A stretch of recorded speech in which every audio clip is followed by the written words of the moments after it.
at the minute. Isak is yet to return to first-team training as he seeks a move away. But as things stand, with less than 2 weeks to go, there have been no further developments, no further Liverpool bid. Michael, why haven't Liverpool come back in with another bid? The answer is simple. They know Newcastle won't sell unless they have a replacement. And that's why this could go on for some time. It could even go on right until the very end. We know Newcastle's stance. We know Eddie Howe's stance. And he's been very thorough about this. Unless they bring in a replacement, Alexander Isak isn't going anywhere. And you'd probably maybe put it around 50-50 now. There's no guarantees. Newcastle must bring in a replacement. And many Newcastle fans were saying at the weekend, look, Villa, Newcastle, they seem to play each other first game of the season every year. But they probably missed that striker. They missed that out-and-out striker. So it doesn't seem to be any reason why Liverpool will be going back in at the moment, despite the strained relations. Even if Isak comes in, he doesn't replace Ekitike.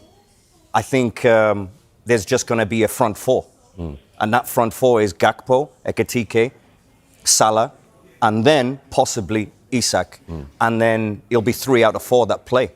So I think Liverpool are well aware that Ekitike is quality and will be involved. It's just, if Isak comes in, it's just going to be a great front four. Yeah.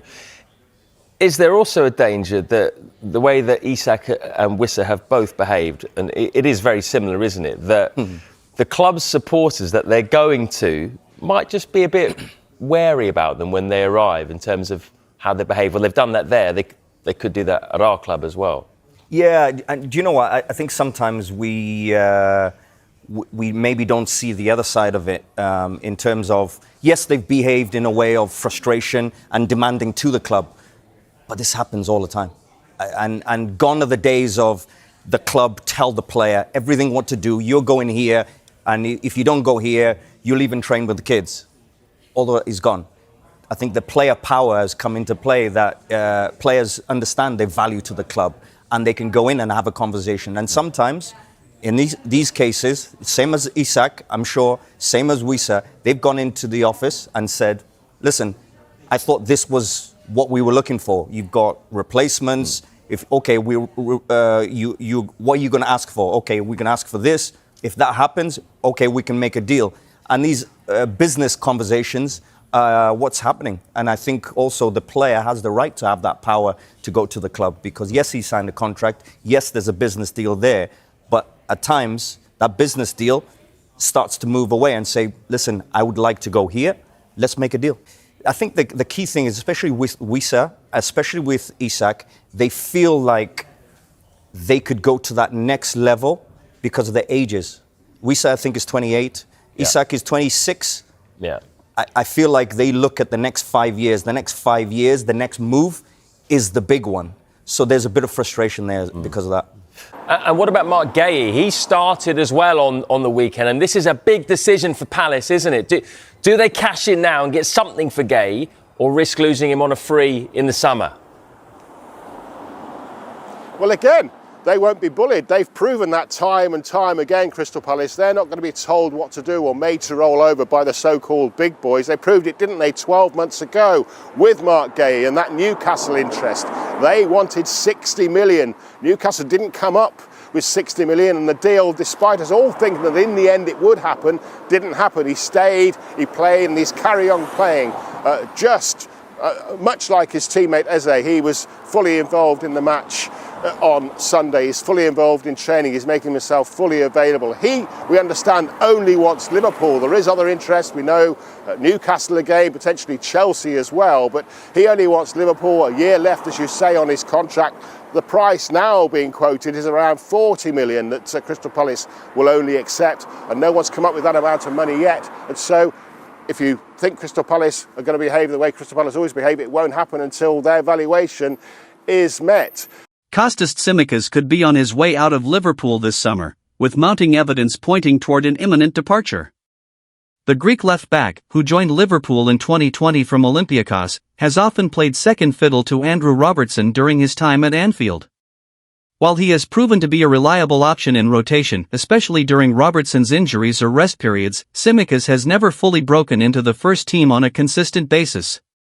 Now, with the arrival of promising young left-back Milos Kerkez from Bournemouth and new manager Arne Slot reshaping the squad, Tsimikas may find himself surplus to requirements.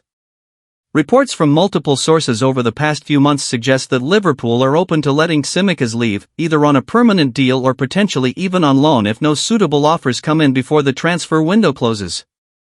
According to Football Insider and Sportsmall, Liverpool are willing to sanction a move if a club meets their asking price, believed to be in the region of £12 to £15 million. The club is looking to streamline the left-back position, and having three natural left-backs, Robertson, Kerkez, and Tsimikas, is not considered sustainable or necessary. Therefore, one of them is expected to be moved on, and with Robertson still considered the first-choice starter and Kerkez the long-term investment, Tsimikas is the most likely candidate for departure. Several clubs have reportedly shown interest in the 28-year-old. Leeds United, newly promoted to the Premier League, are looking to bolster their defense and are rumored to be very keen on Tsimikas. Valencia and Lille have also been mentioned as possible destinations. A report from Tribuna.com even suggests that he is poised to leave this summer, while a journalist speaking to Anfield Index estimated there is an 80 to 85% chance he'll exit before the window shuts. Despite the transfer speculation, Tsimikas has publicly maintained a professional attitude. In a June 2025 interview with Empire of the Cop, he said he was happy at Liverpool, enjoying the opportunity to play in a team of high caliber even if he doesn't start regularly. He acknowledged a desire for more minutes but emphasized that he always gives his best when called upon. However, with Liverpool investing in Kerkez, who is seen as a more dynamic and future-oriented player, Tsimikas may find his opportunities even more limited going forward. Harvey Elliott's future at Liverpool is becoming a growing topic of discussion as the summer transfer window progresses. Despite his clear loyalty to the club, Elliott has repeatedly stated Liverpool is his team and he loves being at Anfield. There are increasing signs that a departure could happen if the right offer arrives.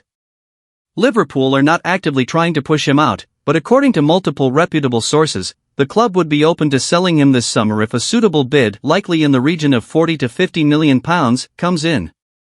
The club's preference is reportedly to include a buyback clause if a sale is agreed, signaling that while they may let Elliott go to gain more regular minutes elsewhere, they still see long-term potential in the 22-year-old. One of the main drivers behind the uncertainty is Elliott's limited role in the current Liverpool setup.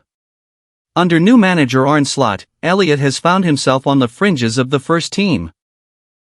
Last season, he made only 2 Premier League starts, a significant drop from previous campaigns.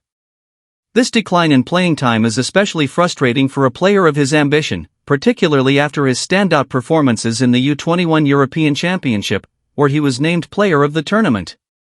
Elliott himself has acknowledged this crossroads in his career, stating in recent interviews that he doesn't want to waste years sitting on the bench and that he may need to be selfish in deciding what's best for his development. He's also spoken openly about his dream of playing for the England senior team and recognizes that more regular club football may be necessary to achieve that goal. Interest in Elliott is strong across both the Premier League and Europe. West Ham United have reportedly made him a priority target and are optimistic about structuring a deal, despite concerns about the price tag. Brighton, Newcastle, Aston Villa, and Wolves are also monitoring the situation closely. Meanwhile, RB Leipzig, with input from former Liverpool manager Jurgen Klopp, have shown genuine interest in bringing Elliott to Germany, especially as they look to strengthen their attacking midfield options. Tottenham Hotspur have also been linked, reportedly seeing Elliott as a strong alternative to Morgan Gibbs-White. The valuation may prove to be a sticking point for some of these clubs, but the level of interest indicates that there is a real market for the player if Liverpool decide to let him go.